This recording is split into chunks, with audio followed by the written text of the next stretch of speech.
Smash Bros. Isn't just a Nintendo party game, it's also one of the most competitive esports in the world, with players from all over pouring their heart into the game, playing day after day, week after week. You can find these serious players at locals, and if you attend a local tournament, you'll quickly discover the interesting and well-strong personalities that make up the most passionate community in all of Nintendo. And don't forget to check out our Smash Ultimate tier list and courses on ProGuides.com. Hey, we can't wait to hear your nitpicking, feedback. I meant feedback on the stuff we tirelessly work hours on just for the Smash community. Hey, in all honesty, we really do love you guys. So here's a video dedicated to all of the unique personalities that make up Smash community. And feel free to let us know which ones we missed below. We may feature them in an upcoming video. Hey guys, this is Keith Allen. Let's get this started. Here's 5 Smashers you'll meet at Smash tourneys. Number 1, Actually, Fox's neutral air is only -3 on shield if it's an early hit. If it's a late hit, it's a -4, which is actually a huge deal. And, Palutena's arm is invisible for 10 frames, not her whole hitbox. You already know the kind of player we're talking about here.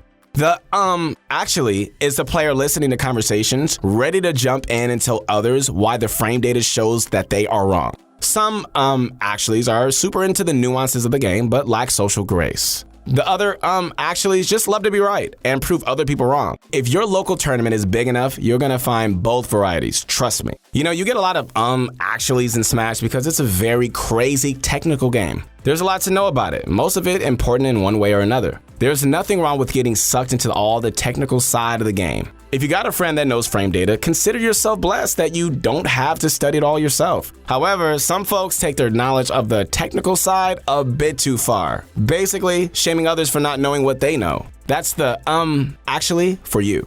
Number 2, the John. Whether you've been going to tournaments or just watching them on Twitch, you probably know about the Johns. In Smash, a John is an excuse for why you lose. Usually it's a pretty lame excuse that covers up for your bad play. The John is the kind of player who has an excuse to cover every loss they take.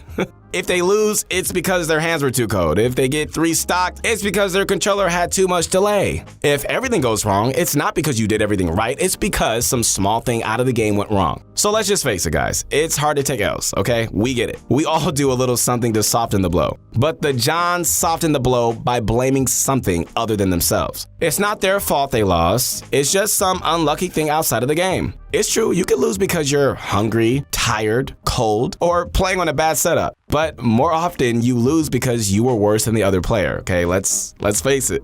Johns don't always recognize that, and if they do, they don't always want to admit it. Every Smash community has a John or 2, or 3, or even 100. Excuses are just an easy way to take a loss off of your shoulders and feel better about it, so Johns are common. Still, they can be pretty just annoying because they don't always get that their excuses take away from your win. They don't ever acknowledge that what you just did was better than them, and all their excuses suggest that. Maybe on one of their mythical good days, they do a lot better than you.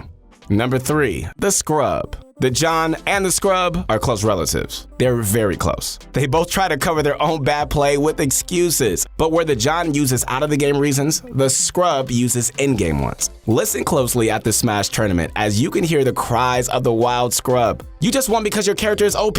That's such a cheap move. All you do is play defensive. Way to get carried by your lame style. In some ways, the Scrub is even worse than the John because at least the John can have a point sometimes. Cold hands, empty stomachs, headaches, and bad mental states can all make the game harder to play, okay? The Scrub blames the game itself, which is pretty dumb if you think about it. So if a character is too OP to beat, what's stopping you from learning about that or one of its counters? Is someone really playing too defensively? Really? Or are you just constantly throwing out moves and getting whip punished? Is that move cheap or are you using the wrong strategy against it? Blaming the game is dumb because you could just get the same exact tools from it as the other person. If the game really is poorly designed and that's why you're losing, maybe you should just stop playing it. Its competitive scene will die soon anyways. Number 4, the SULK mains. Not everyone in the Smash community shifts the blame away from themselves. Some players actually blame their play for everything. They go a little bit too hard on themselves and get super negative. These are the SULK mains. The SULK mains feel a lot of emotion when they lose, and boy do they show it. The SULKs are the ones to break controllers. Maybe I'm in this category.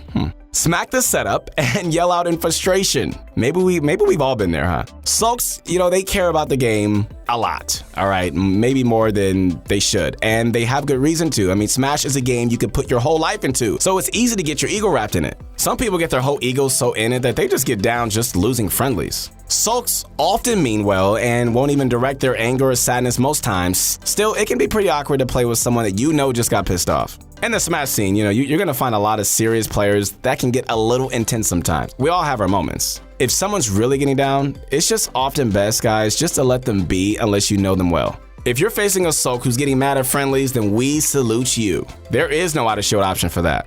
Number 5, the Chill Grindlord. Smash is a game for the Grindlords. There are so many characters, so many matchups, and so many techniques that there is always something to grind. You're gonna see lots of people just playing Smash games well before the tournament starts and after it. There are Grindlords everywhere, but the true hero of the Grindlords is the Chill Grindlord.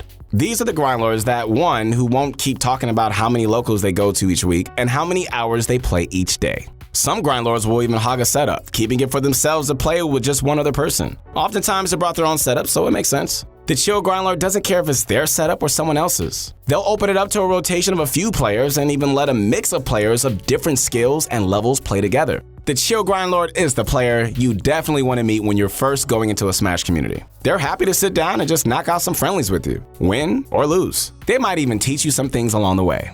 Well, that's it for the kind of Smashers we think you'll meet at a tourney. If you haven't been to a local, don't hesitate. They're tons of fun and full of all sorts of other characters we didn't even talk about. Not only are they a great way to practice Smash, they're also a great way to meet people and have fun. So guys, be on the lookout for part 2 coming soon. Hey guys, this is Keith Allen. Love for you to connect with me on my Instagram. And don't forget to like, share, and subscribe for more Smash content.